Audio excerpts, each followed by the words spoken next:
I would like to preface today's video with the fact that the topic of the video can be slightly controversial, depending on who you talk to and their believed version of history. As such, the goal of this video, like all others, is to provide you with the most relevant and historically accurate information I have the ability to, and let you come to your own conclusions. Now, the fact I've had to say this means it should be a good video, so let's get into it. The subject of today's video is the role President Kruger played in the creation of Kruger National Park. And you would think that since Kruger National Park is named after President Paul Kruger, who was undoubtedly a great leader, he must have been some kind of great visionary leader of his time who understood the importance of conservation. You would, however, be incorrect. The title of great visionary conservationists in politics goes to R.K. Loveday, J.L. van Wyk, and Jan Smuts. Now, before we talk about the National Parks Bill and the proclamation of Kruger National Park, we need to explain the creation of the Sabi Game Reserve, as this was the precursor to Kruger National Park.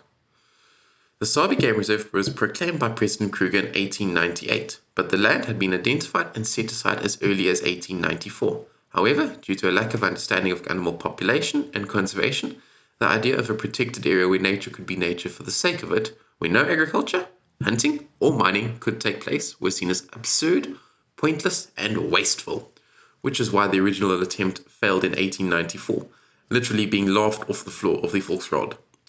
In 1898, a second, more fruitful attempt was made by R.K. Loveday proposing legislation to protect the identified area.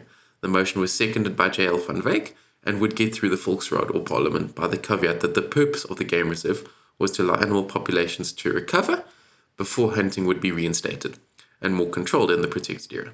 This was the view held by President Kruger.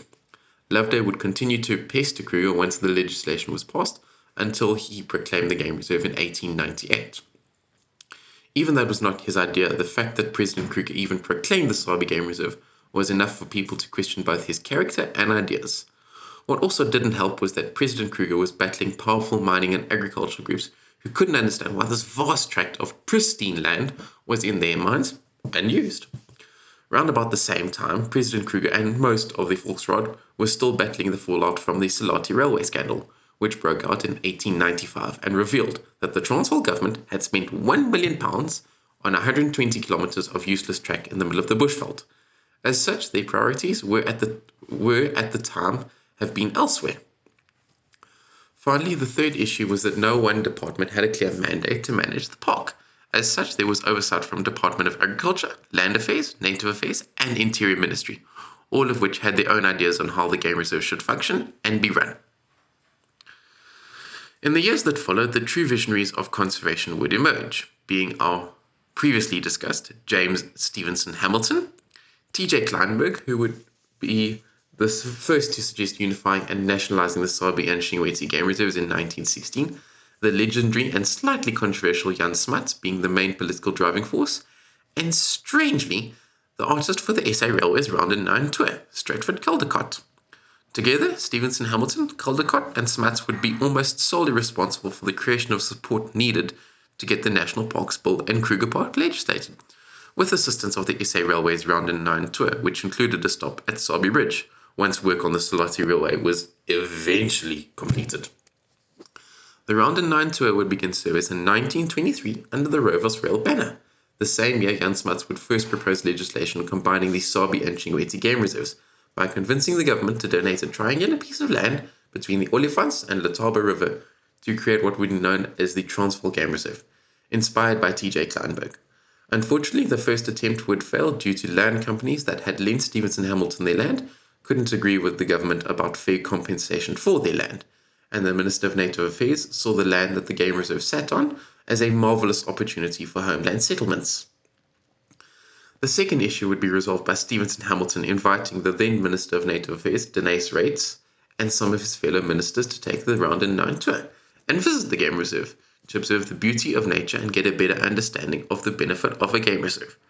Reitz obliged and completed the tour, and to Stevenson Hamilton's amazement, some of the ministers, including Reitz, began to see the benefits of a protected area, save for the fact no matter how much they asked, no hunting was allowed.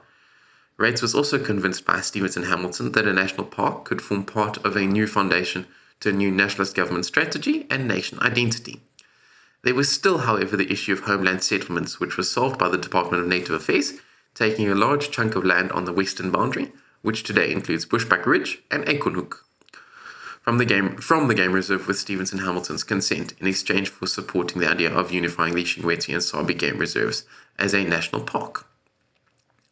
The issue of the land companies, however, was a bit more complicated and took longer to solve, mostly by Stratford Caldecott, who was one of Stevenson Hamilton's closest confidants, and the artist responsible for the advertising in the SA Railways Round and Nine tour.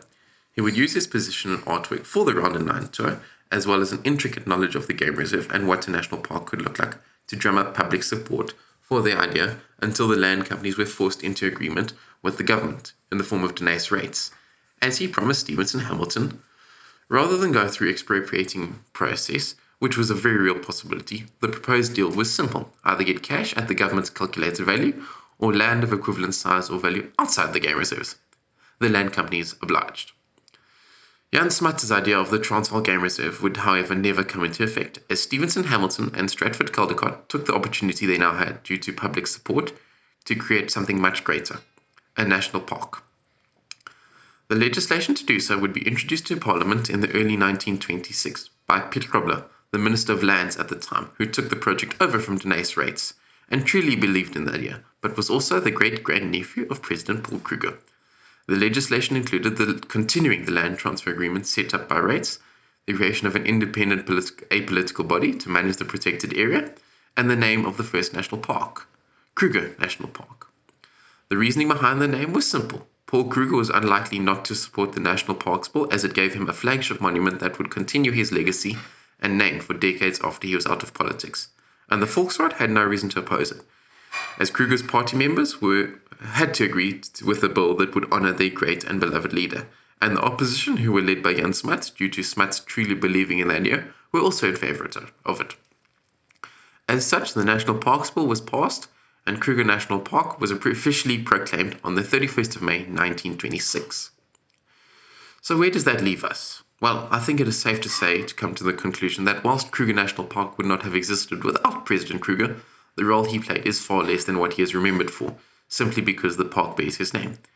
And if anything else, that had the Department of Native Affairs not gotten involved in the idea of native settlements, then the park would have been a fair bit larger, and a lot of the fence line communities and the issues that brings today could have been avoided.